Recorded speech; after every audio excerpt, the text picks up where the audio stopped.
આ વિસ્તારમાં નવલદાસ મઠની જમીન પર ગેરકાયદેસર કબજો કરવા સામે કડક કાર્યવાહી કરી છે। વહીવટી તંત્રે નોટિસ જારી કરીને સ્પષ્ટ કર્યું છે કે આ જમીન ભગવાન જગન્નાથની માલિકીની છે અને તેના પર કોઈ પણ અતિક્રમણ કાયદેસર ગુનો ગણવામાં આવશે। તલબાનિયા વિસ્તારમાં આશરે 50% જમીન પર ગેરકાયદેસર રીતે બાઉન્ડ્રી બનાવીને કબજો કરવામાં આવ્યો હતો। આ જમીન ખાતા નંબર 791 હેઠળ આવે છે અને 6 અલગ અલગ પ્લોટમાં ફેલાયેલી છે। જ્યારે મંદિર વહીવટી તંત્રને આ અતિક્રમણ અંગે ફરિયાદ મળી ત્યારે મંદિર સંચાલક અને સ્થાનિક તહસીલદાર સ્થળ પર ગયા અને તપાસ કરી હતી। આ પછી કુંભારપાડા પોલીસ સ્ટેશનમાં કેસ નોંધવામાં આવ્યો હતો।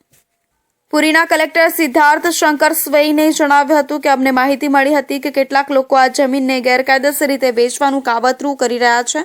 તાત્કાલિક પગલાં લેતા SJTA મહેસૂલ વિભાગ અને પોલીસની સંયુક્ત ટીમ સ્થળ પર પહોંચી અતિક્રમણને ઓળખી કાઢ્યું અને જમીન પર મંદિરને ચિહ્નિત કરવા માટે એક બોર્ડ લગાવ્યો, જાહેર કર્યું અને માલિકી એક્ઝિક્યુટિવ મેજિસ્ટ્રેટે ભારતીય ન્યાય સંહિતાની કલમ 163 હેઠળ કાર્યવાહી કરી છે। જેઓ આ જમીન પર બળજબરીથી કબજો જમાવશે અને નિયમો તોડનારાઓ સામે કાયદેસરની કાર્યવાહી કરવામાં આવશે।